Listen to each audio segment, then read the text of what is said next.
Hey, good morning. Pastor Todd here with Church Playbook. It is Thursday.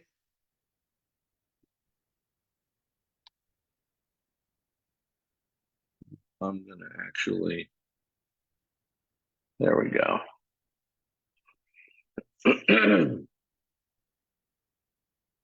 We are in day 4 of the Double Your Church initiative. So far, we have talked about, your mindset. We've talked about the different methods necessary. We've talked about marketing. Today, we're going to talk about mentorship. Tomorrow, we're going to talk about a moment where you have to commit to the process. And I've said from day one, you are 2 or 3 decisions away from doubling your church, and it's not rocket science. There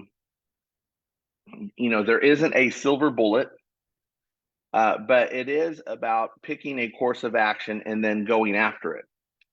And today is the mentor part of the discussion. Now, over the last several years now that the Church Playbook has been a company, I have been a part of several different business groups and masterminds where I have picked a mentor to help me build and grow and scale my company. And it's really not a whole lot different than building and growing and scaling a church. And when I was full-time in the ministry, I had a handful of pastors that some of them were a couple of steps ahead of me. Some of them were exponentially ahead of me. But that did not stop me from having mentors in my life where I could call any of them up at any time and say, hey, here's the problem that I'm up against, or here's where we're at. And it's interesting because just like in these business groups, you have to be at a certain level in order to qualify being in the group. Well, some of these mentors, that were pastoring churches of 6, 7, 8,000 people, and of course, they wouldn't give me the time of day when I had 50 people in my church. But once I had started growing and picking up momentum, and 2, 3, 5, 800 people, that's when I was starting to be able to unlock certain different levels of mentors.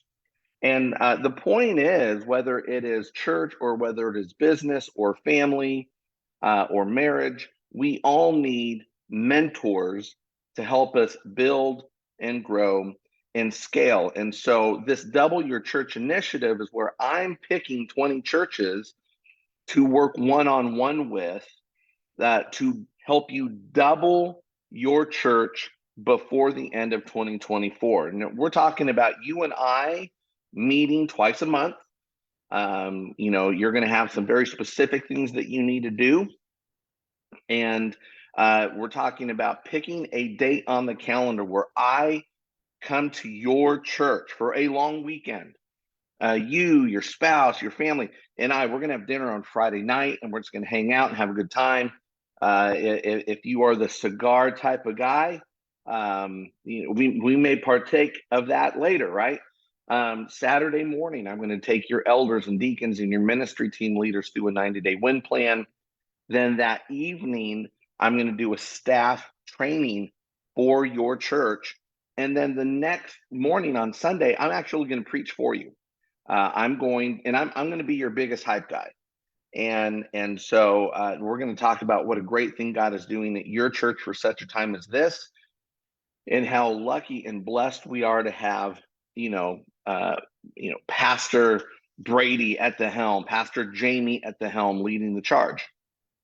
So I'm coming aboard as a mentor. And so I wanted to talk about 3 things that a mentor needs to be good at in order to be a good mentor. And so, and Brady, I see your question. And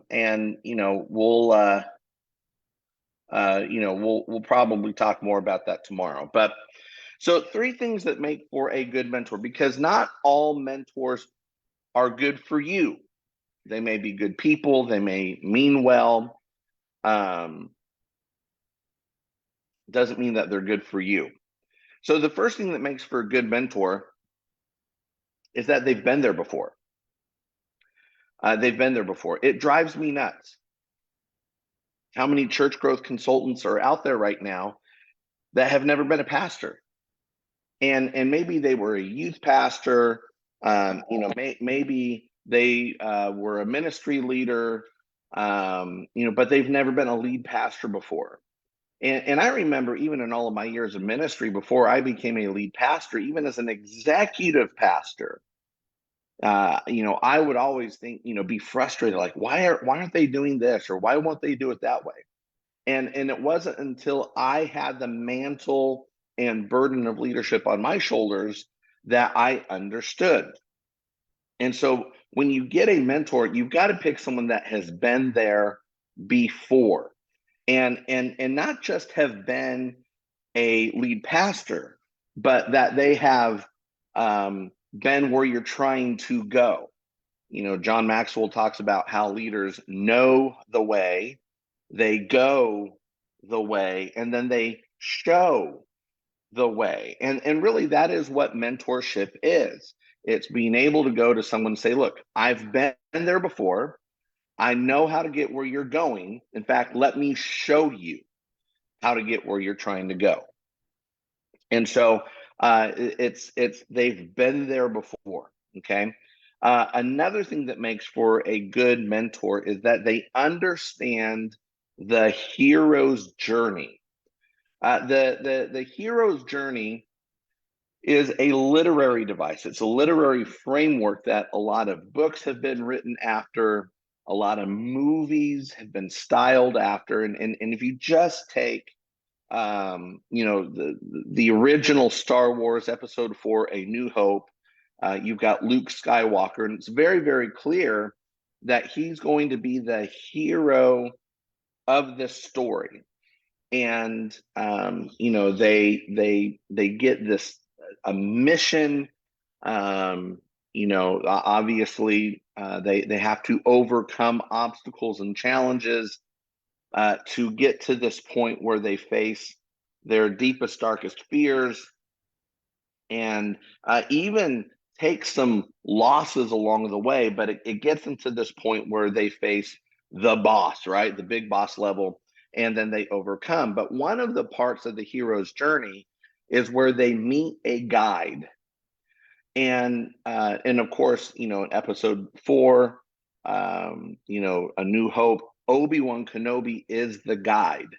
And what's interesting about Obi-Wan is, even though Obi-Wan is more talented than Luke Skywalker is with the lightsaber, even though he is stronger in using the Force than Luke Skywalker is, Obi-Wan clearly understands he's not the hero of the story. Luke is, and Obi-Wan's job is to guide Luke through the journey to get him to the place where he's able to overcome this big obstacle.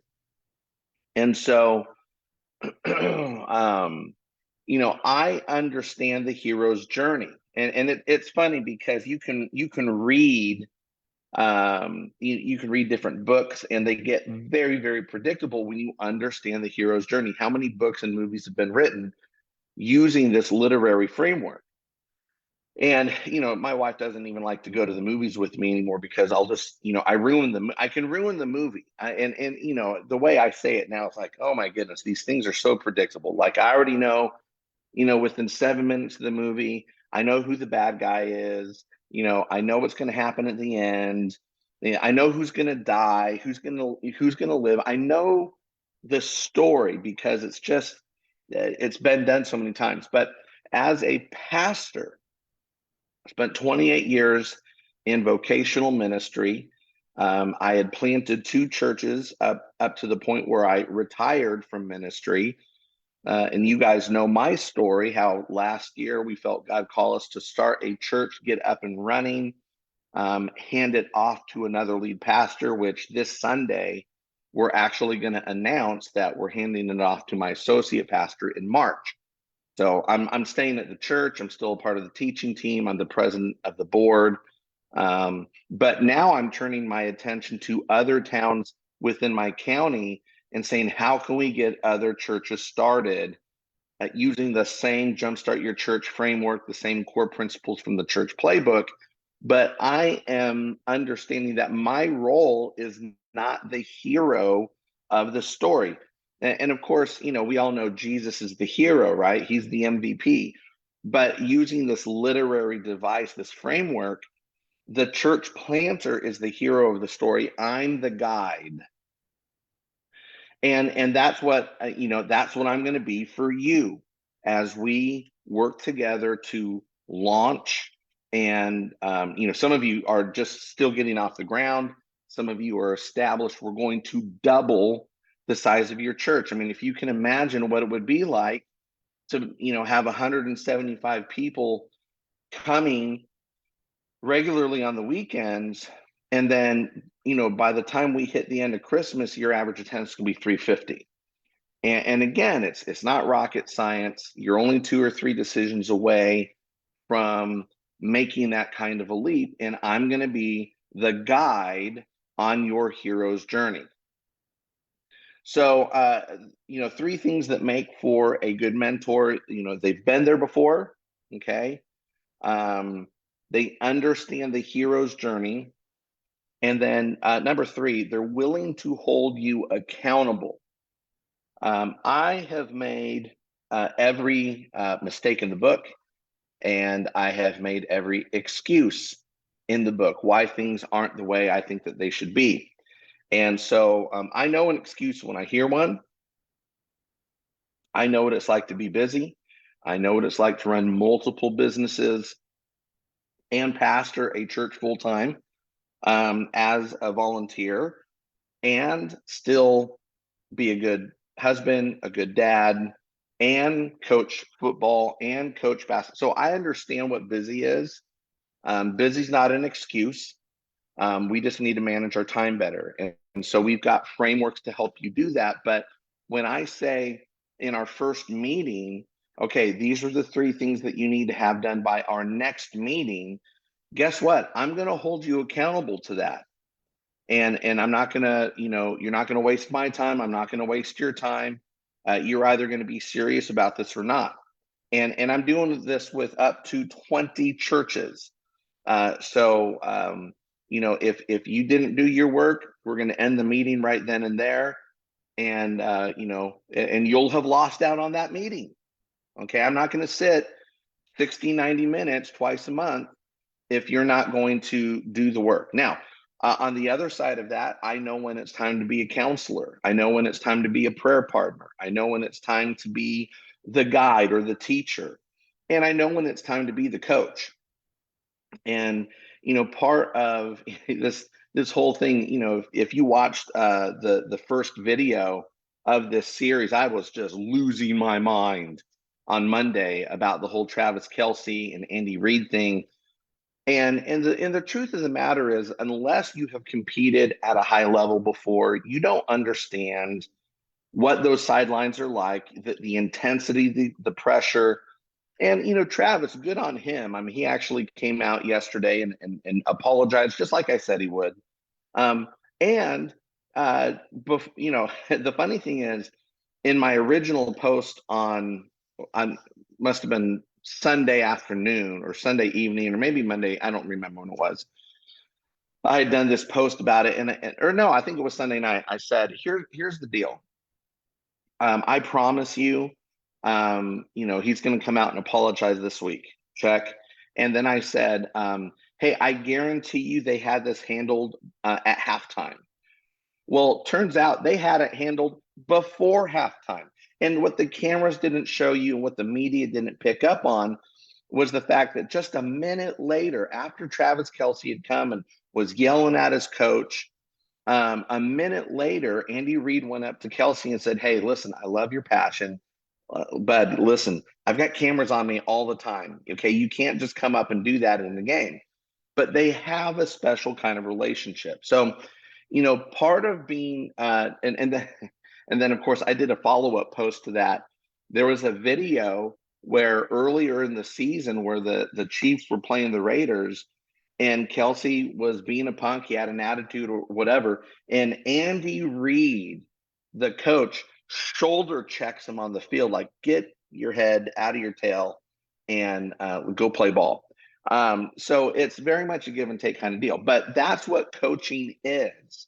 It's knowing when the player needs the shoulder check versus the arm around the shoulder versus the hug versus, hey, let's get in front of the whiteboard and chart this play out. And that's just something that I'm able to do. But as a coach, I'm going to hold you accountable. Again, doubling your church. I've done it multiple times. Okay, I've done it multiple times in my churches. I've done this whether I was an associate pastor or a lead pastor or a church planter, and I've helped scores of churches as the church playbook guy, double their church, and it doesn't take long. In fact, here's the crazy thing: like I'm saying, by the end of 2024, it won't even take that long. But it's about being focused on the right things, putting in the work, and being accountable to the work done. So, any questions about mentorship in general? Again, I think the three things that make for a good mentor is that they've been there before. So if you got questions about, what I'm talking about being a mentor or being your mentor, go ahead and drop them in the chat right now. And Brady, I am going to address your question a little bit. But a good mentor's been there before. They understand the hero's journey, that they themselves are not the hero of the story. The hero is the hero of the story. They understand what it means to be the guide and not the guy. Okay. And then, they're willing to hold you accountable. So, what questions do you have about mentorship? I'm, whether this is even about you being a mentor to someone on your team or your staff. I would love to hear from you for a couple of minutes on this. Brady says, I'm really enjoying the initiative so far. That's good. I mean, it's again, it's not complicated. You got to have the right mindset. If you don't have the right mindset, this is not going to work. You've got to have a growth mindset, not a fixed mindset. A fixed mindset makes excuses. A growth mindset finds your way around the excuses. Okay. And the methods matter too. And I'm telling you, I am working on an app. We talk about the Dream 25 list. I'm working on an app that will combine the Dream 25 list with a CRM. And we talked about that the other day. You can go back and look at that on day 2's video. But most CHMSs, most church management systems, they're too clunky, they're too bulky, there's too much data. And you as the pastor need to be able to manage relationships, not manage databases. Okay. And then the marketing aspect. We've talked about how much time you need to promote an event. We've talked about different methods of promoting an event. And part of what I'm going to do to help you double your church is we are going to calendar everything, your vacation schedule, the rest of your teaching series for the rest of the year. We're going to calendar every baptism, baby dedication, communion Sunday, and we're gonna calendar 3 to 5 outreach events that are going to bring people in. So, and then of course, just the mentorship aspect is what we're talking about today. Tomorrow, we're going to talk about a moment where you need to make a commitment, and that's what we're going to do tomorrow. My man Jamie is in the room. I'm so glad to see that. The criteria that I'm using to pick a church by, I'll tell you right now, it's I'm more picking the pastor than I am the church, and the pastors that I choose to work with will have, that's all I'm going to say about it today, will have a whatever it takes mentality. I'm gonna jump through whatever hoop. I'm going to do what needs to be done. I'm going to be teachable. Um, and they're willing to be themselves. We're not a mentor does not try to carbon copy or clone themselves into who they're mentoring. My job is to help you identify your God-given superpower. Okay, you need to be yourself. You need to trust your gut, your Holy Spirit inspired gut, and at the same time, follow the game plan. Here's the playbook. We're going to call this play, and then that play, and then that play. So it's really, I'm more picking the pastor, like, Caesar's in the room. I would 100% work with Caesar. I've worked with Caesar for a while now, but it's that whatever it takes kind of attitude. So we'll talk, tomorrow about this moment, right? Mindset, methods, marketing, mentorship, and moment. There's this moment where you need to commit. And so we're going to wrap this up tomorrow. So any questions about anything so far? I really want to give us a couple of minutes here before I get off the call for the day. Is what questions do you have? Jamie says, sorry, I'm here now. I've been listening with my earbuds, but shoveling snow. My goodness. Well, Jamie, you can go back, and it's not a long call today. But you go ahead and you can watch the replay as soon as we're done here. All right, last call for questions about mentorship, about anything that we've talked about up to this point. Gone. Listen, don't miss tomorrow. I'm usually off on Fridays. I don't normally do calls on Fridays. In fact, I'm gonna probably do our call tomorrow and turn my phone off, as is my custom.